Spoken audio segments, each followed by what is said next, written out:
Once upon a time, in a vast kingdom of the east, there ruled a mighty king named Saqib. He was strong, intelligent, and loved by his people, but over time, pride began to fill his heart.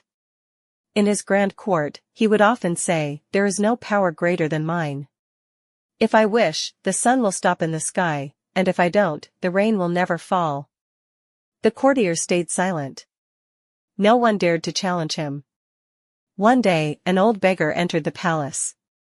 He wore torn clothes, yet his face shone with wisdom. The beggar said, "O king, I've heard you consider yourself the most powerful man alive?" The king laughed. "Of course. There's no one like me." The beggar calmly replied, "Then tell me, can you stop death? Can you turn back time?" For a moment, the king's face darkened, but his pride returned. "I am not God," he said, "but I am the greatest man on earth."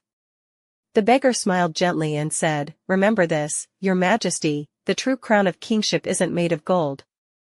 It is made of humility. The day you see yourself as the greatest, that day your fall will begin." And with that, the beggar quietly left. The king laughed to himself, "A crazy old man, speaking of my downfall? Ridiculous." A few days later, the king went hunting. But as fate would have it, his horse went wild, throwing him deep into the forest. Injured and unconscious, he was found by a poor woodcutter, who took him home and cared for him, not knowing he was the king. Days passed. For the first time, Saqib saw how poor people lived, how they smiled despite hunger, how they helped each other without expecting anything in return.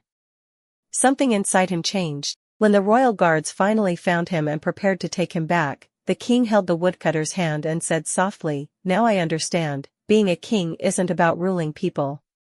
It's about winning their hearts." When he returned to the palace, the same old beggar was standing by the gate. The king stepped down, took off his golden crown, and placed it at the beggar's feet. The beggar smiled and said, "Now you truly are a king. For you have learned to rule your own heart." Moral: pride blinds a man, but humility makes him truly great.